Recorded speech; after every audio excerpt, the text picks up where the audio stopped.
Welcome to the Planet Paintball Podcast, the ultimate podcast for paintball enthusiasts. Each week, we dive into the world of paintball, bringing you stories, insights, and tips from players, coaches, and industry insiders. Sponsored by 1023 Sportswear. Looking for high-quality gear that performs as hard as you do? Check out 1023 Sportswear. And as a listener of the Planet Paintball Podcast, you can get 20% off your order with the code Planet Paintball. Suit up, save big, and play your best. All right. Welcome to the Planet Paintball Podcast. Check out our sponsors, 1023 Sportswear and Southwest Paintball in Bayfield, Colorado. If you haven't already, and this isn't your first time here, please give us a like and subscribe or a rating on Apple Podcast or Spotify. Today, I got Jake from Handed Combat with me. Jake, how you doing, man? I'm doing great. Thanks for having me, dude. This is exciting. Hey, I'm glad finally able to get you on. I'm pretty sure our paths have crossed before, but I haven't really got to know you. And we know a bunch of the same people. So tell us where you're coming to us from today, man. Right now I'm actually, you can see the gym behind me. I'm at my martial arts gym up here near Hickory in a town called Granite Falls. And we teach Jiu-Jitsu. It's a pretty big sport Jiu-Jitsu gym. So we have a lot of competitors here. We talk about the self-defense aspects of it and stuff, but our big focus is tournaments and competition and raising up the next generation of little shredders. We got a crazy kids competition team. Nice. They're awesome. How long have you owned the gym, man? The gym's been open this fall will be 5 years. Okay. So I would still consider us pretty fresh. Every year there's new growing pains, and we learn a lot about, it started off as just kind of a jiu-jitsu club, and there's a lot more to it than that. Yeah. You get all the egos involved. You get, people arguing with each other. What we do is, very hands-on. We practice fighting each other every day. So there's a lot of emotions involved, and that's, you don't really think about that before you open the gym. You just want a place to train with your friends, and then it grew into something way more. A business. Yep. Yeah. The first 5 years of a business, there's if you haven't opened anything before or ran anything before, I think it's really hard. A, but B, you're learning a lot, especially in those first 5 years. Oh yeah, it's drinking from a waterfall with all the different things you have to learn and figure out. And luckily, myself and some of the other coaches, we were all, we all had full-time jobs outside of this, and so we were able to, we didn't have to pull any money out of the company. We were able to just keep reinvesting in the gym and help it grow. And so I think that's been one of the biggest factors in the success of the gym is being able to just, show up, sacrifice our time, and just keep it growing. Well, that's awesome. That sounds like you got partners that have similar mindset. Yep, absolutely. I knew right away as soon as I met the guys, I was like, this is my new crew. It's a good group of guys. Well, we're definitely going to get into the jiu-jitsu aspect, but let's talk a little bit of paintball and how you found it, man. So I'm a 90s kid. And so back then, like your parents, if the sun was up, the parents didn't want you around, And so me and all my friends, we get on our bikes and just roam town all day long. And one day, me and a couple of my friends, we all went to Walmart and bought a bunch of those Talon pump paintball guns, those old plastic pump guns with the CO2. And we bought a handful of those, and we took them to the local elementary school, and we all played paintball against each other on the playground. No masks, no protective gear whatsoever. And if you've ever used one of those guns, the first shot comes out at like 380, just boom. And then they kind of drop off after that. And so it was super sketchy. But we played for a couple minutes. One of my friends got shot in the face, and then everyone was kind of like, all right, maybe we're good. But that was my intro into paintball, is running around. The biggest obstacle we had to hide behind was just like a little bars. And so you just had to hope that the paintball didn't make it between those bars and hit you in the face. Yeah. My first time playing for real though was shortly after that. We went to, there's a local field. I grew up in Kansas City, and there's a local indoor field there called Splat City. And I went shortly after that, for my 13th birthday. It was the first time ever playing like real paintball. And I showed up with that Talon, that pump gun. And they felt so bad for me, they gave me a free rental package. They're like, yeah, you're probably going to want this. And so, I played that first time, and I was just immediately hooked. Some of my friends kind of came back and played every now and then, but I was there every weekend. I ended up getting a job at the field and would trade out, my hours for free paint. That way I could keep playing. And luckily my parents were nice enough to drive me to the field, every single week to help me work and then play on the weekends. Nice. So when did it become more serious than just playing and working for paint for you? Right away. Okay. Yeah, I immediately started, there was a couple teams that played out of that field. And so I was looking up to them and I would come to their practices and I wanted to be on the team so bad, but I mean, I had just started playing. So, but there was a group of kids, those two brothers that played there and, we started our own little team and, we joined some rookie tournaments. And back then it was just pro, amateur, novice, rookie. That was it. And so, and if you couldn't hang, then you just got your butt kicked until you figured it out. And we entered our first rookie tournament. Our team name was Mad Skill. I still remember that tournament because it was brutal. Dude, we got our butts kicked. But then we just, like right away, I just got into tournaments and I was hooked. So what did you go to your first tournament shooting? What did I have? I think by then I had a Defiant. My very first gun was a Spider. But then quickly after that, I either had my autococker or my Defiant. Yeah, it was decent for the time. I remember the kids that beat us super bad all had Angels, and I was really jealous until I got a job and I was able to buy an Angel and realize that they were terrible guns. They shot like crap, especially after shooting a Cocker for a couple years. Yeah, Cockers definitely were a little bit better. Yeah, I remember that Defiant, had a drop forward on it, and then the loader. I mean, the whole gun was like this tall. If you put the tank on your shoulder, the loader's sticking up like this high. I don't know how anybody was able to play like that back then. Yeah, those are the days. Everyone did it though, or a lot of us did it. I've been showing my wife like old videos of like back in the day tournaments, like old skyball videos and stuff. And man, bunch of goobers, but made it happen though. Yeah. So what was your first like big team, if you will? First big team, probably, or like competitive team. Yeah, probably XSF. So I played a lot of local tournaments with those guys in Kansas City, and then in high school I ended up moving out to South Carolina, and I played at a lot of local tournaments there. I played with a team called Misguided Children, who, Josh Connolly was friends with those guys, and then Jeff Jackson, Chris Robinson, they were kind of part of that crew. Well, Jeff Jackson, I don't remember if Chris was or not, but that's how I ended up meeting Chris and all them is, I was playing at that field. We played just a bunch of local tournaments. I think probably like SCPFOAs, back then. And then I ended up, one of the guys that I was playing with on this guy that we got invited up to Greenville to play with some of the teams up there, Dark Carnival. It's hard to remember who all was around at that time, but that's where I met the XSF guys. And I kind of just got on the team by default. I don't think I was really good enough to be on the team at that time, but, I was living with a friend of mine and he made the team. And so I just kind of like slid my way in there. But real quickly, it wasn't we practiced a lot. And so it was, I was able to assimilate fairly quickly, I guess, quick enough that I wasn't cut. That was Ken Barrett was the leader of the team then. And if you weren't holding your own, like he wasn't gonna sugarcoat it. He was going to let you know, like, hey, you're not, what's the words? He was going to let you know if you weren't earning your spot on the team. And so you either had to grind. And so that's what we did. We would, we go practice every weekend, go home and drill at home, after school. I remember running sprints in my backyard, just shooting at trees back and forth, practicing snap shooting, practicing running and shooting, and we would run sprints until we would barf like, every day after school. And then we'd go up and play. And then we played every single weekend. I remember I went to visit my family for one Thanksgiving, and I had realized that was the first weekend that I had missed in 2 years. We played every single weekend, Christmas, Thanksgiving, holidays, birthdays. We played every weekend. And so we were dedicated for sure. Yeah. Did you go up on the Wednesday night practices too? A lot of that's a Probably blur. then. Fair enough. Yeah. It was, that was a cool, go ahead. No, you go ahead, please. Well, I don't want to get ahead of myself, so go ahead. I'll circle back to that. Well, I was just gonna say, so were you there for the whole XFS Extreme Sports Fulfillment Factory run, or did you come in pretty much after they had started the team? I think the team had just started. I think they might have played a few tournaments already. My first tournament with the team was World Cup 2003. It was pretty much at the beginning of the run of XSF. They had already been established, but it was pretty early on.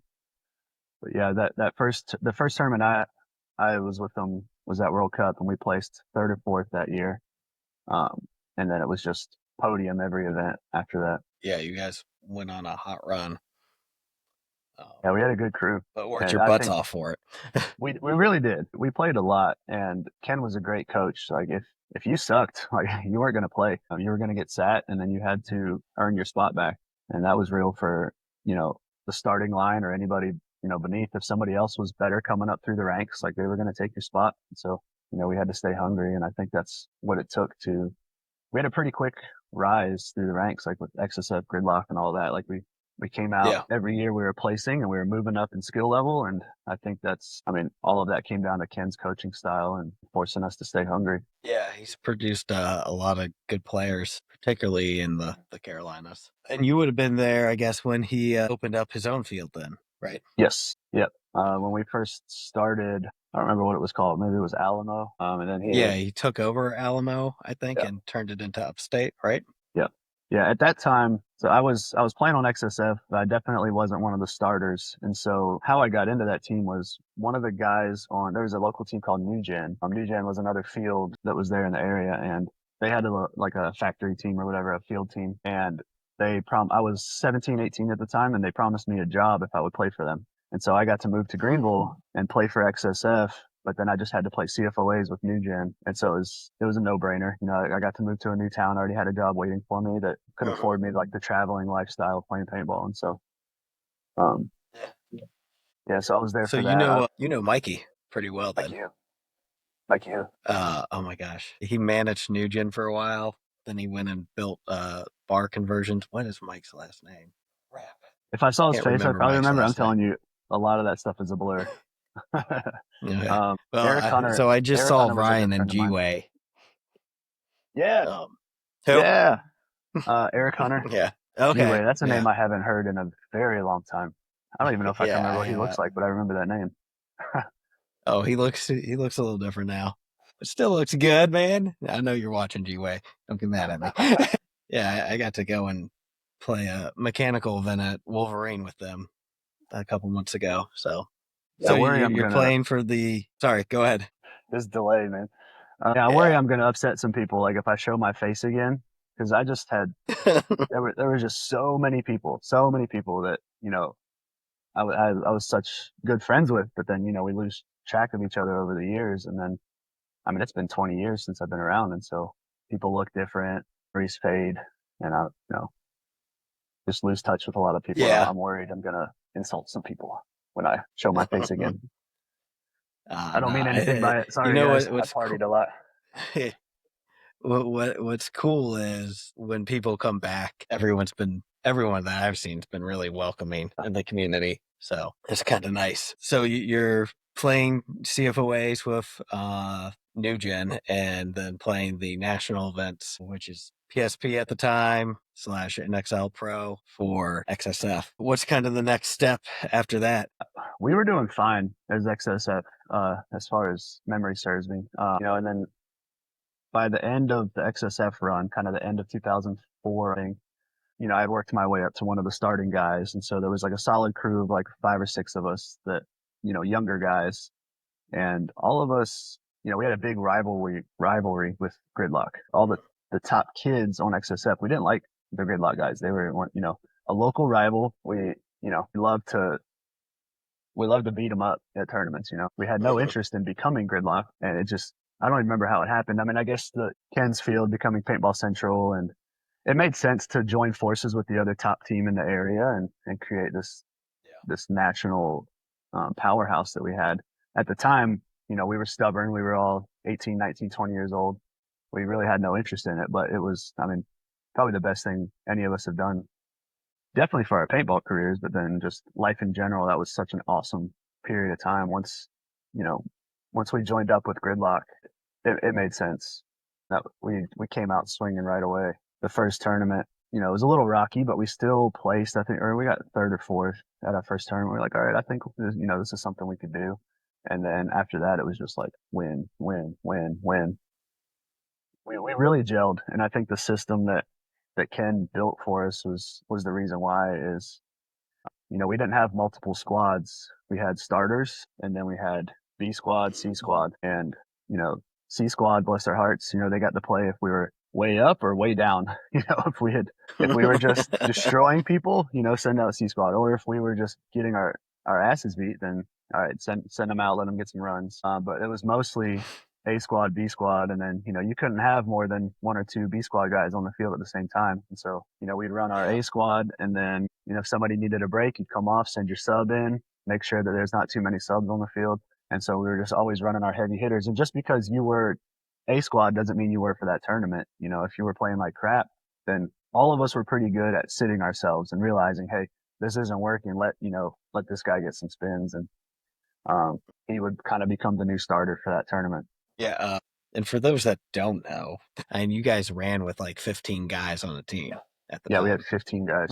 Yeah. We had three full lines, and I'll never forget. This is kind of translated into like a lot of my life. Like it's the same attitude with jiu-jitsu too.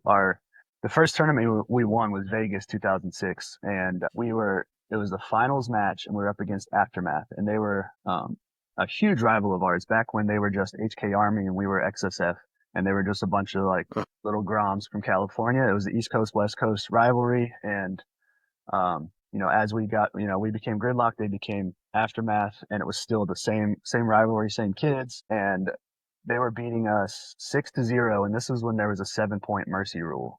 And so if we went into the second half and lost one more point, that was it. We were out. And this was the finals match.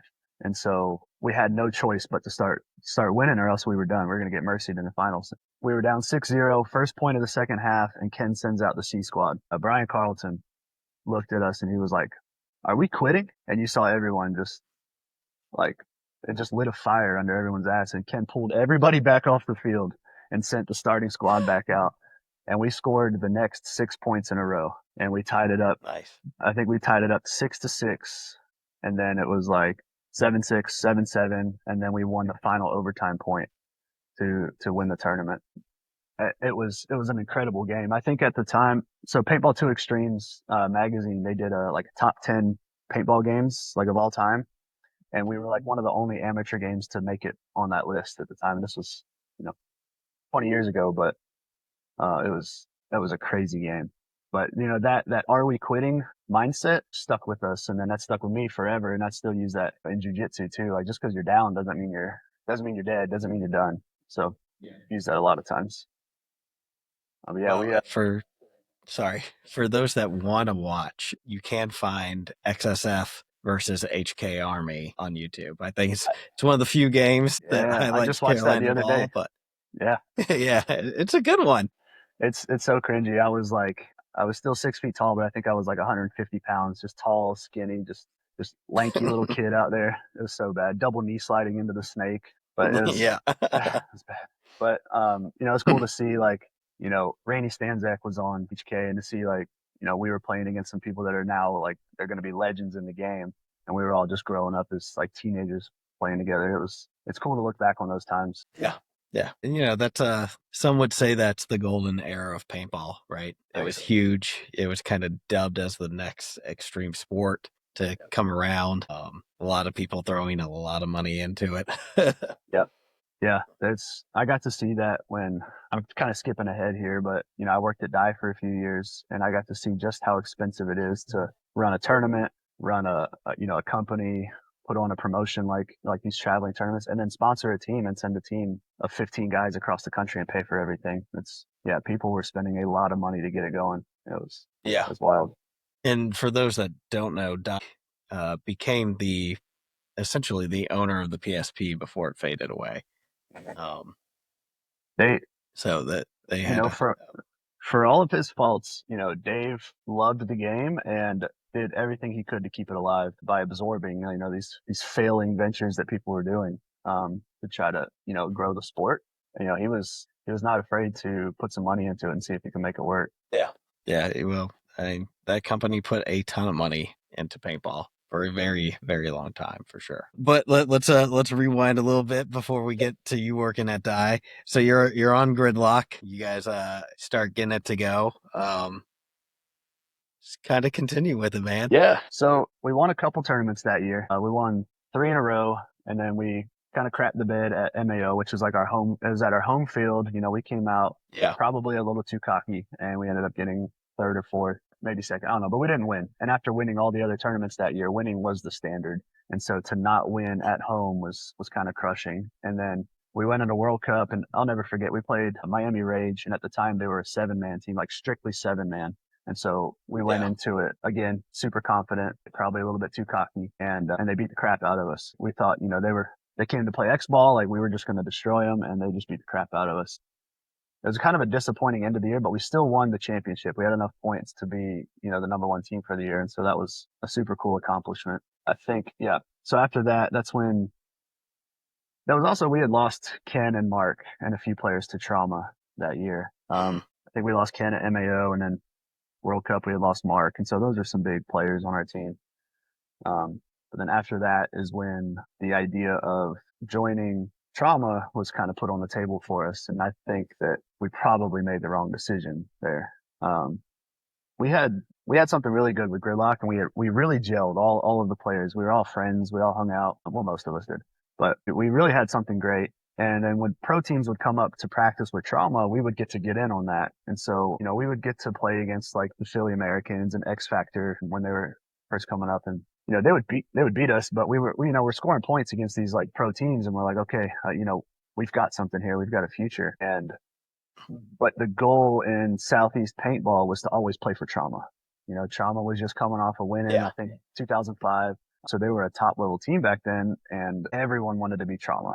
They wore cool gear. They had stunner players like Lucian and Tyler and Bistu. Everyone wanted to be trauma. And I think we kind of, got a little starry eyed when it came to that. And when we joined trauma, we split it up. We got away from like Ken's style of starters and B squad, C squad, and we just had 3 full lines. And so it really messed up the dynamic of what we had built. Now I think, we probably could have just spent more time figuring that out, but we were coming off of a really good year, and then trauma was coming off of a really good year. And I think it was pretty disheartening to just kind of blow it all up and mess up what both teams have been working so hard for. It was a dream of mine to be trusted because they mixed up the squads. It was like some trauma, some Gridlock players. They kind of mixed us all up. And so it was crazy to be trusted as the back guy for Tyler Humphrey. Like I was playing the corner behind Tyler, and I was like, oh my God, the responsibility here is crazy.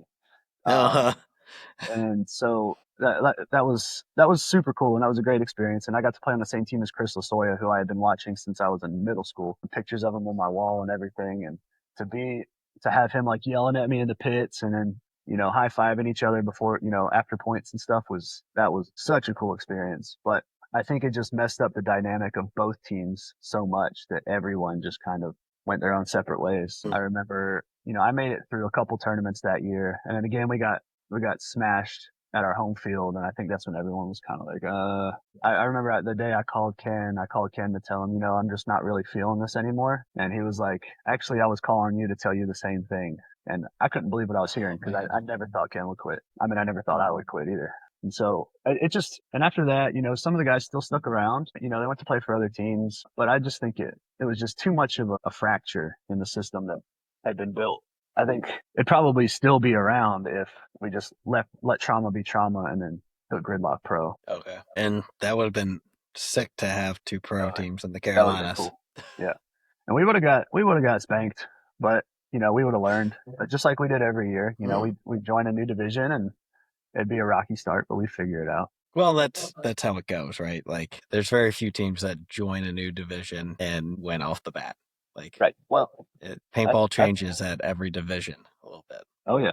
And I think that's the way it should go, but I think get why they do it. But I think that's where paintball kind of diluted itself a little bit is, teams, they started creating new divisions, teams didn't like bumping up and then being, going from being the best to being the worst.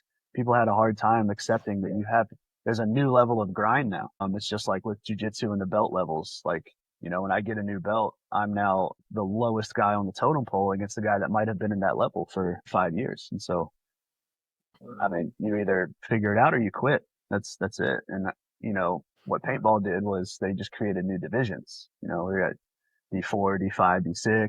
And I get it from a business perspective why they would do that, because, when we would sign up as Gridlock and go to CFOA, and we'd have like Gridlock Red, Gridlock Black, and, another one all in the same division, everyone else would drop out. And so it would hurt business. And so they would just have to create new divisions, or, you get a team of like a dad and his kids that just want to try a paintball tournament. Well, they don't want to play against guys that play every weekend. And so you have to create, if you want to keep your business successful, you got to create new divisions. But I think that also just watered it down. But I don't know, I think we might have been a different breed back then, different generation. Yeah. And those kids seem to be a little bit harder than the new kids, if you will. So trauma kind of ends, you leave the team.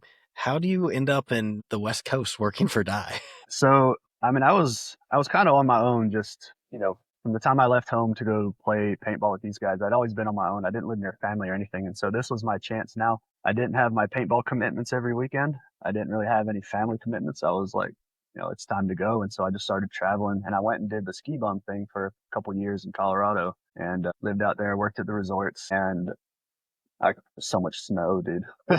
So much snow, and it never ends. And so, it'd be mid-April and we'd get 30 inches of snow. And I'm like, okay, well, I can't do this forever. And I was already over halfway across the country. And so I had just finished my last season, and I was like, I need to do something different. And so I started looking for jobs in California.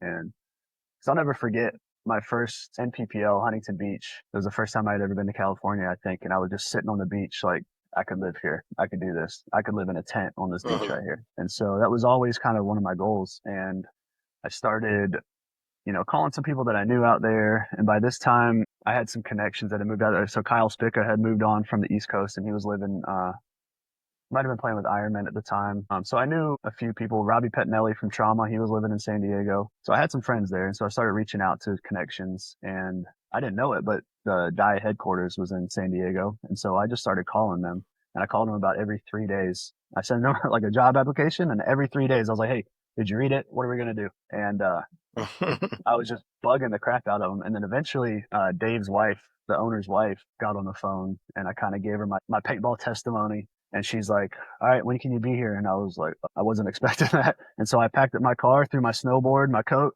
and I was in California in like a week and a half. Just found a place on Craigslist and started working in the warehouse. And they gave me a job just fixing guns, and I couldn't believe it. I got to just sit at a desk just like this and just tinker with paintball guns all day and got paid for it. I couldn't believe that was real life. I could see the beach from my house and got paid to play with paintball guns. So it was wild. So did you just work while you were out there? Did you join any other teams? So for a while, it was just work. I really didn't have the desire to play. I think I played some local stuff with like just local 3-man and stuff like that. I was super rusty. I wasn't very good. And all of those kids like at Camp Pendleton, they were all good. So there was no like walking on a team there. And so I was mostly work, and I was gone a lot too. So, I teched guns for a little bit, but then once I got more comfortable at the company, they started sending me to all the events. And so, okay, I was doing the event promotions for, all the PSPs, all the big games. And so there was points where I was gone for 3 weeks at a time. We'd go right from like one tournament to a big game, and then like back to another tournament. And I was all over the country, just gone forever. So, having a realistic practice schedule was pretty tough at the time. And I was more focused on just traveling and having fun, new cities and stuff. But I did try to play again. This is when Aftermath started trying to get a team back together. This was 2013-ish, around there. Aftermath was trying to get started back up. And Mike Hinman was the coach. And dude, I love Mike. I got to know him pretty well when I was working at Dye, and I would go set up booths at the WCPPLs and just get to hang out with him. And he's super cool. He's a great guy. He's an insane coach. Like, he's gonna scream at you. And that was, I didn't care enough at the time. I wasn't playing great. I was pretty rusty. I was just kind of getting back into it. And I remember there was a couple points I got shot, and he's screaming at me, and I was like, that's good for me. And so that's just kind of where it ended there. He's a great coach. He's brought up a lot of really, really good kids, and he's a great player himself. I like the dude. That coaching style. Ken was a tough coach, but that was next level, and that was more than I felt like dealing with at the time, when I was more focused on, I was 25 living in Southern California in a beach town. Like, I had other priorities at the time. Yeah, I can imagine. So when does Jiu-Jitsu enter in the picture, man? So I had been dabbling in it at that point. I mean, I was a white belt for like 7 years, which typically it's like a 1 to 3 year journey. And so let's see, I trained a little bit out here. Right when I quit playing, I started training. And then when I moved to California, I started training a lot more consistent out there. I trained at the Atos headquarters for maybe like a year or two. And this was kind of in the transition period between like right towards the end of working at Dye and then starting my next chapter. Is something I've always just like, I've liked to fight. I like to be scrappy. That's why paintball was always, so attractive for me, is because I don't know if I would consider it a combat sport, but it's pretty rough. And, if you play as rough as we did back in the day, you had to be able to take your licks and keep up or get up and keep going. And so I've just always been attracted to that aggressive style of sport, and jiu-jitsu just made sense to me. I started in kickboxing, and I went to an MMA gym, and I just hated getting punched. And the allure of jiu-jitsu and being able to control somebody, and being able to be creative with the movements and stuff, it made sense to me. And so, yeah, I got to train a little bit in California, and then, I've moved all around since then. Everywhere I go, I just kind of, find a new gym and train. And it's something that just never really left me. Even though I would take breaks, I would always come back, kind of like paintball. I'd, take a break, come back to it, take a break, come back to it. Mm-hmm. And then it, really became consistent when I opened this gym up. I moved to a new town up here in North Carolina. Right when I moved here, this gym just happened to be opening up at the same time. And so I jumped in and started training. I started training with these guys right away. I was like, all right, what do I need to do to be a part of this? And so I partnered in with them, and we've just been sprinting ever since. So when does and if we've skipped something you want to talk about, feel free to say, like, hey, let's talk about this. I'm all over the place right now anyways. Oh my gosh, I had something, then I said that and totally forgot where I was going with it. I think there's parallels like in paintball and jiu-jitsu. It's very similar in the style of, like the style of competition. That's another thing, is as soon as I got, just like with jiu-jitsu or with paintball, within 6 months of me starting jiu-jitsu, I was already competing. I just love to get out there and test myself. And so I see a lot of similarities. Like, it's a very niche sport.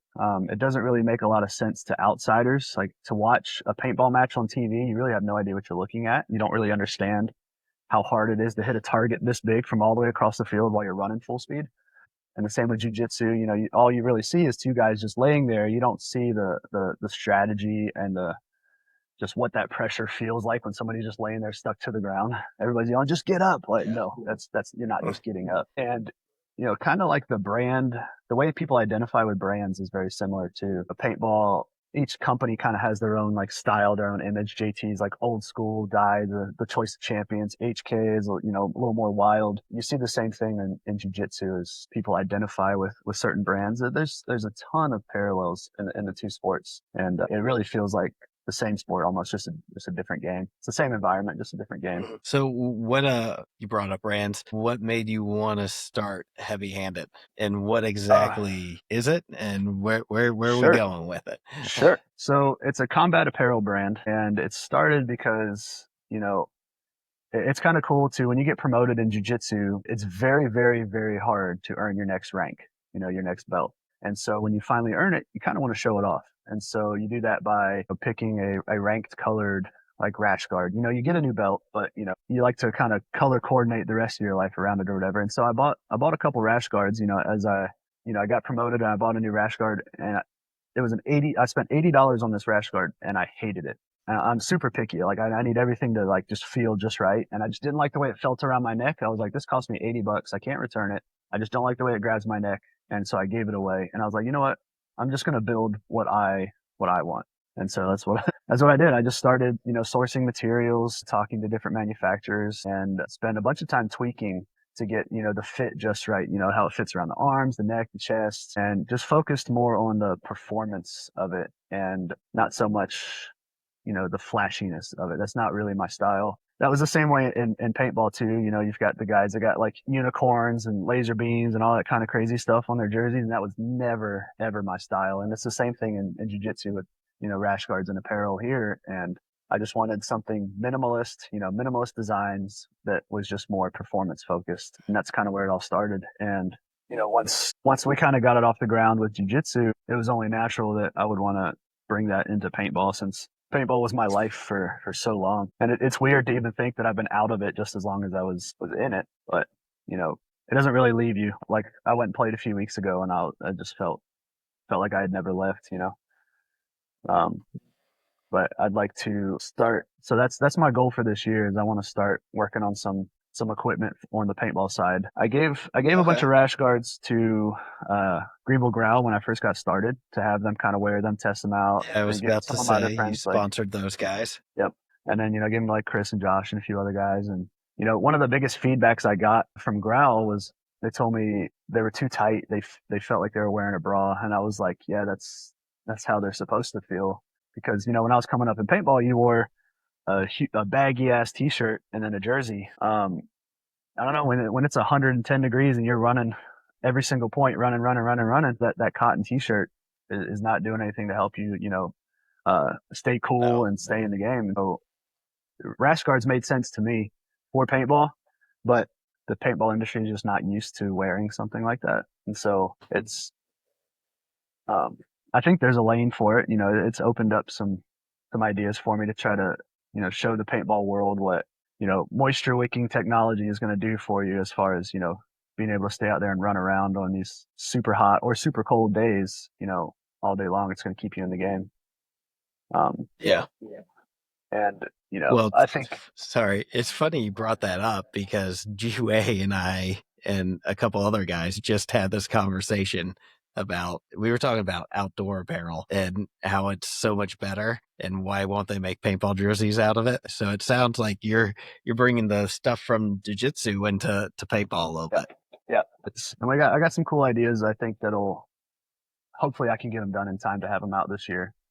But yeah, I think there's room for improvement in some of the things. Not everything, you know, I'm not going to come out there and, you know, I'm not making guns or goggles or anything, not anytime soon. I'm not looking to come out and take over the industry. I think there's room for something else and, you know, I want to give it a shot.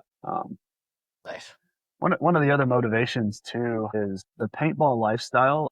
I always kind of thought of it as a kid's game, I think. And so when I did end up quitting playing, I was like, all right, it's time to grow up and move on. And then some of my friends were still playing. I was like, come on, guys, let's go. It offered such a cool lifestyle for us. You know, we were 18, 19, 20 years old, traveling the country, seeing new cities. I got to see so much by the time I was like 25 years old that most people don't get to see their entire life. And, you know, now that I'm in a position to start this brand, you know, it's something that I want to provide for other kids coming up, hopefully be able to sponsor some up and coming teams or up and coming jiu-jitsu athletes, and then just provide that for my family too. You know, I talk to my wife all the time about all the cool travels that we got to do. And it's really tough to take 10 vacations a year, you know, when you got kids and jobs and family and everything. But one of the goals of this brand, like I said, is it's not to take over the paintball industry. It's just to kind of to live that kind of lifestyle again, travel around. I don't need to be rich. You know, I just want to live the lifestyle that I was used to living, you know, full of experiences. Yeah.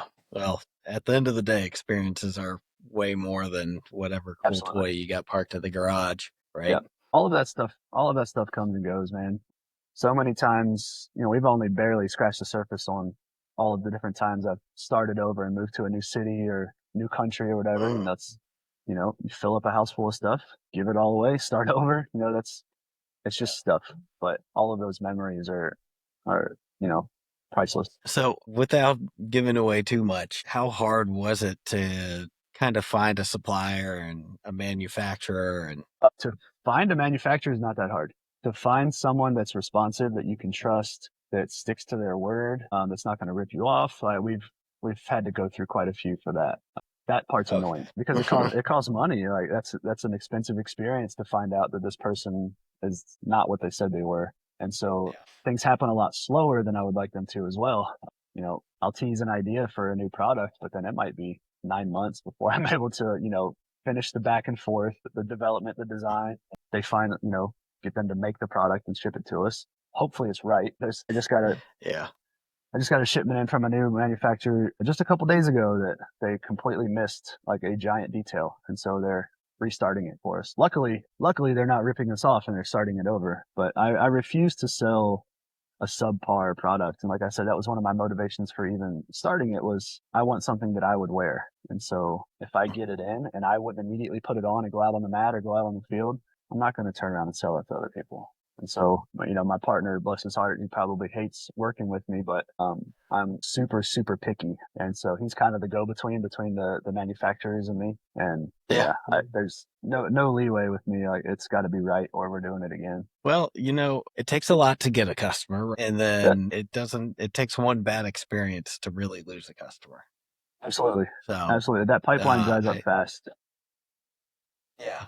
And especially if they're paying, like the shirt you mentioned, you paid $80 for your purple shirt when you got your purple belt. And I bet you haven't gone back to that. Yeah, never buy. I won't buy any kind of product from them ever again. They're a good company. They're a very major brand that you'd probably know if I said the name. I have no desire to go back to them. And they're the reason I started my own company. They created their own competition, which I'm not competition for them. They're way above me, but they created their own competition by providing something that wasn't that great. So, I don't gotta definitely have you come back on when you have your first official paintball product and talk about it. I don't want to put the cart before the horse. Yeah, it's on its way. It's in the I'm working with some manufacturers right now. I've got some samples on the way. Design, we've already started on the design work, so all the pieces are in place. So as soon as I land on the exact product that I want, hopefully we'll be able to hit the ground running. Yeah, got to get those prototypes in though. So what are you guys offering now for Jiu-Jitsu? And then maybe also highlight the products that you feel could transfer over to the paintball field. Yeah, so right now, I mean, we're just getting started, and the company took a back seat to real life over the last few years. Like I've got a full-time job as a realtor, and then I own the jiu-jitsu gym, so I'm here all day, and then I've also got to nurture all those clients with real estate.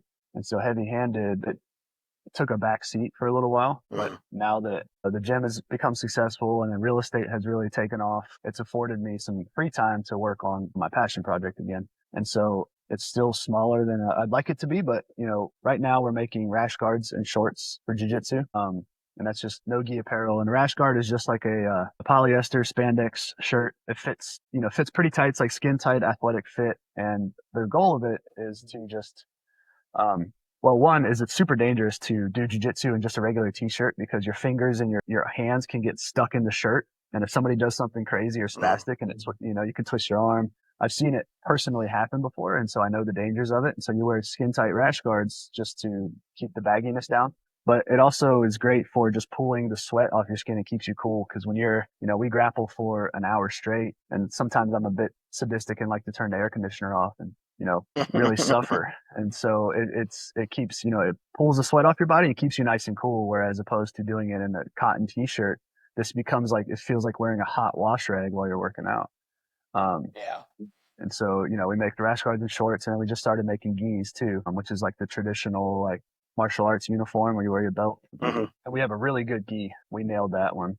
And so now that I've got that down, I've got some kickboxing equipment that I'm working on, and then hoping to make I would love to see my rash guards transition into paintball, but I just don't know if the industry is going to accept it or not. I think it makes sense. And I think once people see the benefits of it, they might understand, but I know not everybody is comfortable wearing skin tight clothes, but once you're sweaty, once you're running around, you sweat, you're hot, you don't feel it anymore. It really does make a huge difference in the way you feel as far as just staying cool. But I have some other things that I'm working on that might be better geared towards paintball industry for the guys that that aren't receptive to the rash guards. Well, and I know Chris and Josh both wear theirs every time they play, and I think I'm pretty sure Kevin's still wearing his the last time I saw him. So yeah, I just need to get more out there. Need to get it in more people's hands, and so I'm hoping that getting to travel to some upcoming tournaments, get it in people's hands. Hopefully that'll get it going a little bit. So where are we gonna possibly see you next at a paintball event? So if I can get everything done in time, my goal is to hit World Cup this year with a booth and get the product out there. I was thinking about going to Texas, this next event in Texas, just to kind of rekindle some of the old friendships and just kind of see what the vibe is now. It's been a while since I've been to a tournament.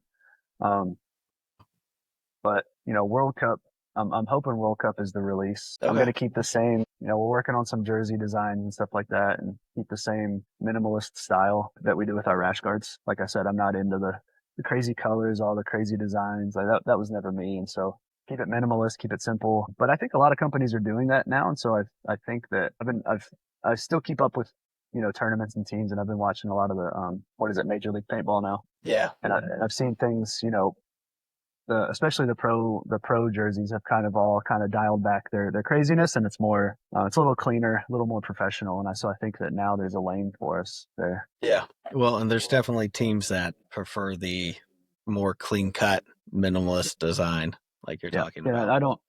I don't need everybody to be my customer. I don't need everybody to support the product. I just, the people that vibe with it, that's who I'm looking for.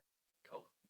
Yeah. And the message that kind of goes along with the product is, the product is not going to make you better. Well, the gun and the goggles, those are huge, those help, but whatever jersey you put on, that's not going to make you better, but it's kind of, the attitude that your personality that you're putting on, like, this is who I represent, this is who I am. And so heavy-handed, I fully accept that my gear is not going to make you a better paintball player or a better grappler.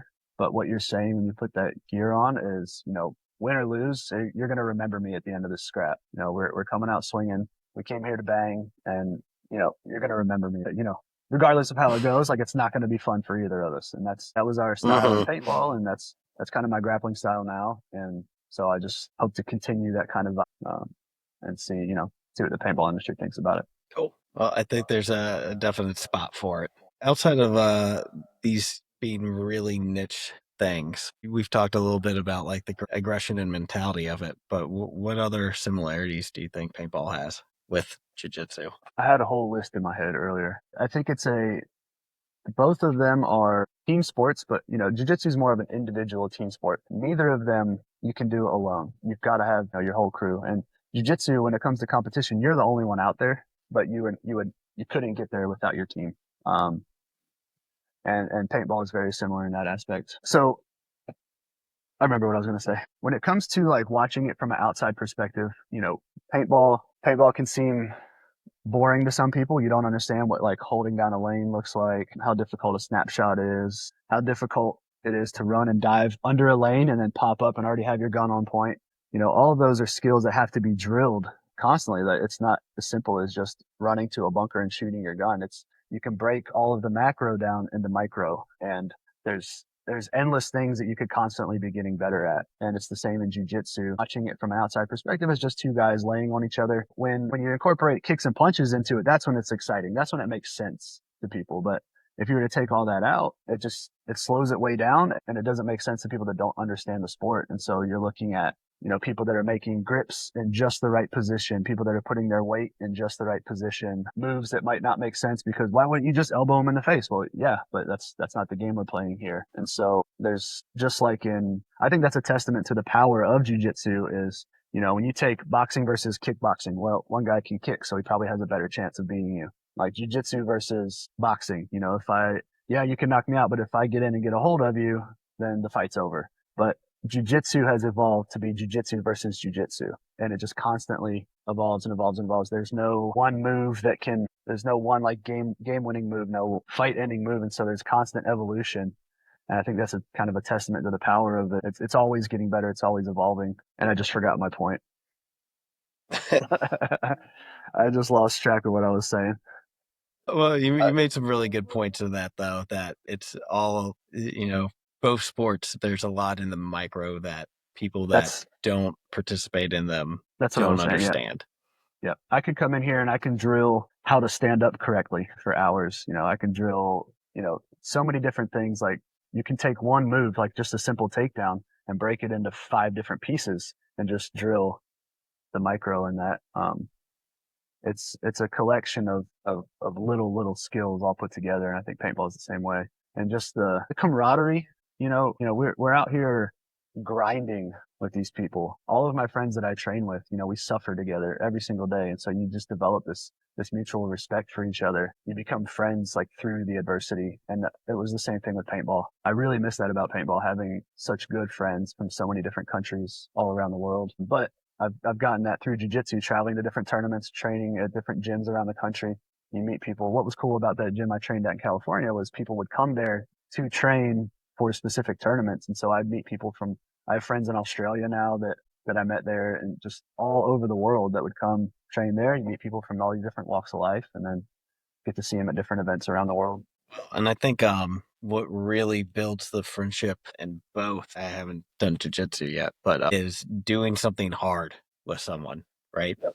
Like that teaches you a lot about someone. You're going to see the ugly side of them. You're going to see the happy side of them more than going out and having drinks with someone 12 times. If you go out and do something hard with someone 12 times, you're going to get to know them way more intimately and I think that's what creates the bonds from these paintball teams. I'm sure there's guys you haven't seen in years, but you still keep up with because you were on a team with them. Yeah, absolutely. You can have totally different lifestyles like outside of that sport, but just that mutual suffering like really brings you together more than just, like you said, just hanging out at like meeting somebody at work or hanging out and grabbing some drinks. You really get to know the ins and outs of these people and really develop like really deep friendships based on mutual suffering. Well, that's we're right over an hour, man. That's where I like to keep them. And I see some technical stuff go on the side here, so let's cut it while we got it.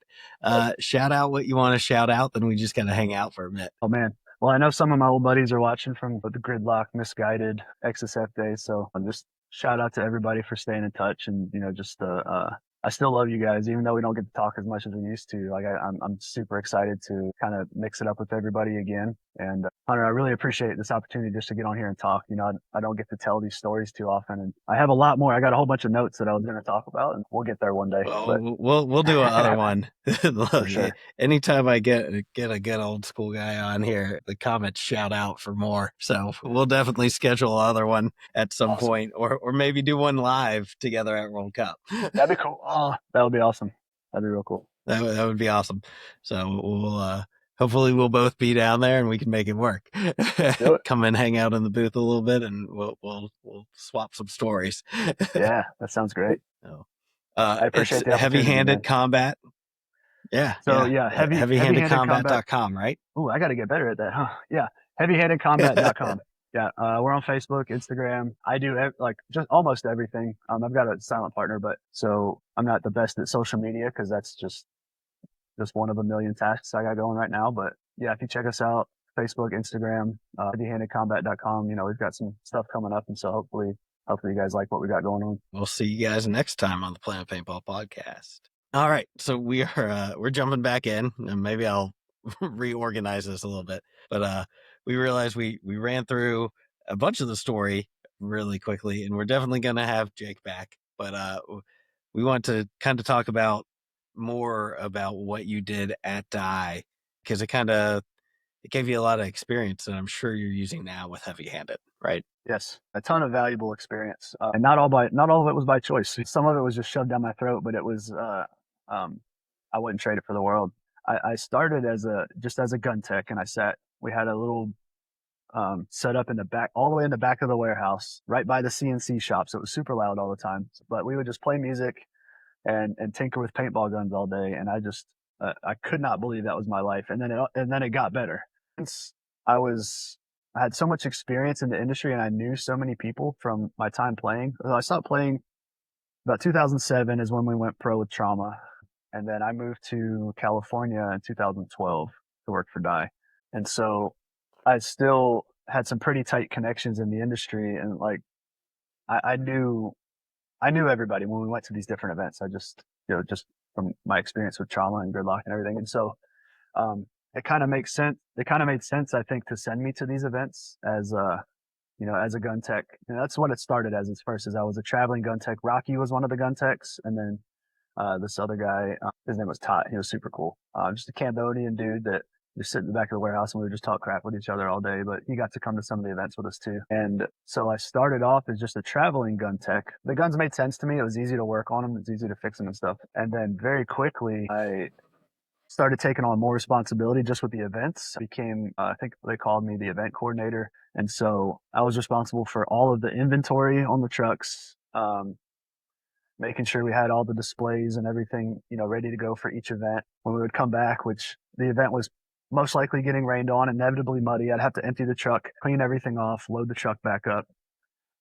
And then when we would get to the events, I was in charge of setup. I don't know, everyone had been there a lot longer than me, so I wasn't really in charge of anything, but I was the one that got yelled at if it went wrong. And so I would fix guns, and I would also be, like sell stuff, inventory, talk to people. And since I knew so many people, it was easy for me to get out on the sales floor and like schmooze everybody just because I had so many friends from playing for so long. But then there was kind of like this, a couple high level guys at the company left all at once, Miko and Turbin, who were in charge of, marketing, product development. They left, and it just created this vacuum in the R&D department. And they weren't really hiring more guys to fill those roles. It was just, they were pulling up the guys from below them to kind of fill, and everyone was just taking on a ton more responsibility. And so I ended up moving into R&D, and that was cool because everyone that worked outside of R&D was like this separate hallway that like you couldn't see into, and it was like this secret area. Everyone always wanted to be able to, have access to R&D. And then it wasn't that cool when I got in there. It was awesome, but it was just so much work. Very quickly I was handed a ton of responsibility that I don't think mentally I was ready for. I just moved to California. I was young. I was more focused on just partying and having fun. I was getting to travel to all these events now. I was going from tournament to scenario to tournament to, and then when I was home, I was going to local events like in Vegas and California and stuff. So I was traveling almost every weekend. Having that high level of a job was, I don't know, it didn't really fit my personality and my responsibility level at the time. But, so those guys left, and then Dave Pando, was already in there, and he kind of took over like the marketing realm. And he left to go start his field in Ohio. And I was pretty much the only one left there. We had lost some of our, good graphic designers. We had some of the other guys that had been around a while, like Maddie and Darren. They were working on the podcast, or not the podcast, the PB Access, which was the live stream at the time, kind of the beginning of that. And I got to watch all of that, kind of what's Go Sports now. I got to watch the beginning of that, and just they put so much work and money into that. Those guys, I don't know how successful it is, but those guys deserve every bit of success that they have because they worked so hard to get that up off the ground. And I was there every day watching that. And they're geniuses. Darren's a genius. That guy's so smart. And I would bug him so much because I would be like, I come off the gun tech bench, and now I'm learning like Photoshop and Illustrator and all this different kind of stuff to fill all these voids. And so I'm just calling every day, like, "Hey, Darren." And he's like, "What?" Like, how do I cut this out? And so, eventually, after Pando left, like I was it. I had a ton of support, with the guys sitting around me or whatever, but they had their own responsibilities. They were building their own projects. And so I'm doing my own graphic design. I'm doing the social media. I had to handle like sponsorships. Like if teams came to us and wanted to be sponsored, I had to, maintain all of that. When it came to events, now I had more responsibility for the events. I had to like help set the budgets for all the travel, for booking flights and hotels for 10, 12 different people, plus all the flights and hotels and travel for the crew that was working the truck at the time. And this is back when we drove that semi around the country and unloaded this entire store. Yeah, the semi was awesome. Yeah, that was a cool time. I mean, those were some really cool times. I mean, it was a ton of very hard work. And I think when I left, my job title was like the global marketing manager or something, and I didn't deserve that title. It was just the vacuum. I was just the only one left. And I was, just dumb enough to just keep taking on more responsibility that I wasn't ready for. But all of that is what primed me to, successfully run all these other businesses that I've been working on since then. The graphic design really helps when it comes to marketing, like for my gym or for Heavy Handed, being able to play with designs and send them to other designers to kind of come up with new concepts. The marketing skills I learned, they help. I don't have a marketing degree. I don't even think I'm that good at it, but I just do stuff. I don't think about if I'm good enough to do it or not. I just do it and keep doing it until I get a little bit better at it. Yeah. Yeah. It's, the logistics. So, I've started thinking about, I want to drop all this paintball stuff at World Cup this year. And it's not about just making a cool design, putting it on a shirt or a jersey or whatever. Like I have to think about a booth build out, how to afford to get everybody to Florida, travel, how much inventory am I going to take?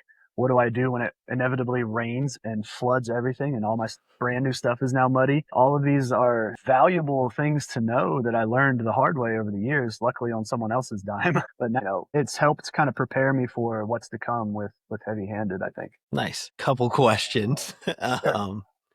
What was the biggest product that came out while you were kind of over D? Probably was it the DM14 or the DM15? We had the let me see. Oh, the box rotor. Okay. The box rotor came out. Very sought after rotor still. The dam came out when I was working in there, I think. I didn't have anything to do with product development. I didn't do any of that stuff. Okay. Probably the dam, the box rotor, and the DM14 or the DM15. But I remember like the DM12 and the DM13. I had only ever shot dye guns from once I started really getting serious about paintball. I only ever shot dye. I've never shot a Lux in my life. I've never shot like a Planet Eclipse gun. I have no idea what they shoot like. Only ever shot dye. And except for that one year we had to shoot shockers as XSF, and those were turds. They were horrible. When I got there to dye, the DM12 had just come out, and I was like, oh, Okay. I hated the 12 and the 13. They were so big and chunky, and I was like, what is this? So it was pretty disappointing. But then like the 14 or the 15 came out, and I was like, all right, we're back. But I had that was kind of a big step. Yeah. So are there any famous Jake designed jerseys out there? I didn't do any of the designs. You didn't do the jerseys? No. There was a kind of a whole department for that, a whole group of graphic designers and product designers that worked on that. Stuff would come out and I wouldn't even know about it until it was time to put it on Facebook. I was like, okay. So you're doing the graphic design for the digital marketing essentially. Yep. And I remember making a fuss with the sales team one day, like, guys, how am I supposed to market this stuff if I don't even know what's coming out until it's already come out? And they didn't need me in there, but they were gracefully accepting me into their sales meetings, and like they pretended that, they played with me a little bit. They let me feel good about myself, but they didn't need me. So that's awesome. We got to jump back in for a little 10-minute thing, and check out heavyhandedcombat.com, right? Handedcombat.com. And we will we'll see you next time, depending on if I can put this in the middle or not. Thanks for tuning in to the Planet Paintball Podcast. We hope you enjoyed today's episode. Whether you're out there grinding in the divisional pits or chasing dreams on the pro stage, remember, it's all about the passion, the hustle, and the love for the sport. Shout out to 1023 Sportswear for sponsoring the show. Don't forget to use code Planet Paintball at checkout for 20% off your order. Gear up, save big. Until next time, keep grinding, keep growing, and we'll see you back here on the Planet Paintball Podcast